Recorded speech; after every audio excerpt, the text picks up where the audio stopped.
Helicopter crew that saw active duty in Iraq is now preparing to battle wildfires here in Washington State. When other aerial resources are exhausted, the governor can call in the Guard to help during emergencies. KXLY4's Jeff Humphrey live in Riverside State Park with a look at today's training mission. And Jeff, they figured it's going to be a bad fire season? Well, Robin, have you noticed how much your lawn is growing out there in the front yard? Exactly the same thing happening out here in the wild. And the taller this grass gets at the end of the growing season, the more fuel there is for fire. That's why it's handy to have a Blackhawk around just in case you need to call in reinforcements.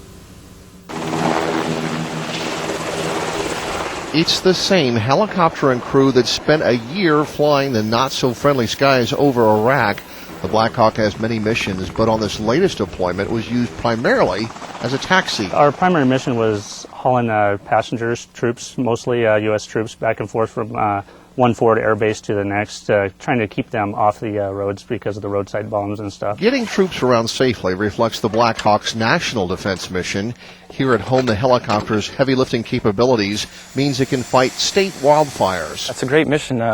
We all enjoy being part of the state, and that's the nice thing about being in the National Guard is that you have a sense of being during the day, during the months, and if you get called up by the military, by the active duty, then you have that mission as well. But yeah, it makes you proud of taking care of your state and where you're from. The Blackhawk can hoist 2.5 tons of water in a single dip, but the nearby Spokane River is running fast with spring runoff, and so pilot Haeder keeps his bucket moving in the current so it doesn't act like an anchor and drag him from the sky. Moments later, he's over the practice zone, ready for a drop. We can either support the guys on the ground, keeping the fires from progressing beyond a fire break line, or sometimes they'll have us actually put the fire out. It'd be great to be able to send a Blackhawk to every 20-acre wildfire we have in our area, but because of a bunch of rules and regulations, the Blackhawk can only be called into service when all other available resources have been tapped.